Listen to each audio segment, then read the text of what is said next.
Ayan, hello, amazing morning. So ngayon, ang pag-uusapan naman natin is yung mga basic terms or mga basic na jargons na ginagamit natin dito sa IM Worldwide. Kasi baka nagtataka ka na, 'di ba? May mga nasasabi kong word na hindi ka familiar, 'di ba? So ito tatlo lang naman yung i-discuss natin na basic jargons na ginagamit natin dito sa IM Worldwide. And ito madalas mo 'tong maririnig. Una na dito. Ayan. Una, number one, amazing morning. Bakit nga ba amazing morning? Minsan gabi na, minsan madaling araw na, pero ang tawag pa rin, ang batian pa rin amazing morning. Kasi dito naniniwala tayo na the best time to do the business is every morning. 'Di ba? So ngayon, yun yung batian natin. Kahit anong oras man yan ng araw, amazing morning. And sanayin mo na yung sarili mo, ginigreet mo yung mentor mo, bumabati ka sa group chat, amazing morning. And number two, bakit nga ba mentor? Baka naririnig mo rin minsan, mentor yung tawag sa'yo. Mentor yung tawag mo sa mentor mo sa nag-invite sa'yo dito. So bakit nga ba mentor? Kaya mentor yung tawag natin sa isa't isa kasi kayo ay tinuturuan namin. So kami yung magiging mentor mo. And soon, ikaw din, magkakaroon ka rin ng mga i-mentee mo or magiging mentor ka din. Kaya ngayon, kahit wala ka pa mga downlines, wala ka pa mga directs, mentor na rin yung tawag sa'yo kasi sa susunod, kapag nagkaroon ka na ng downline, sanay ka na mentor yung tawag sa'yo. So, pwede rin dito minsan, short term, mens. Pwede mong tawag dyan minsan, mens. O kaya, chat mo ko, mens Josh.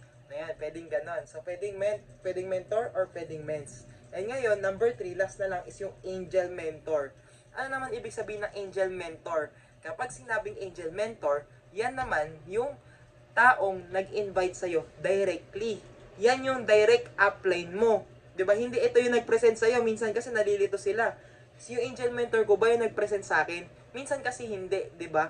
Pero yung angel mentor mo, yun yung direct na nag-invite sa iyo. Yun yung direct na nag-introduce sa'yo ng IM Worldwide.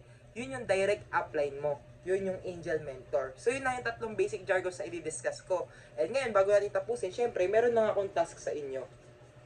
Mabilis lang naman yung task ko sa inyo. Number 1, download Zoom app. And download kayo ng Zoom app.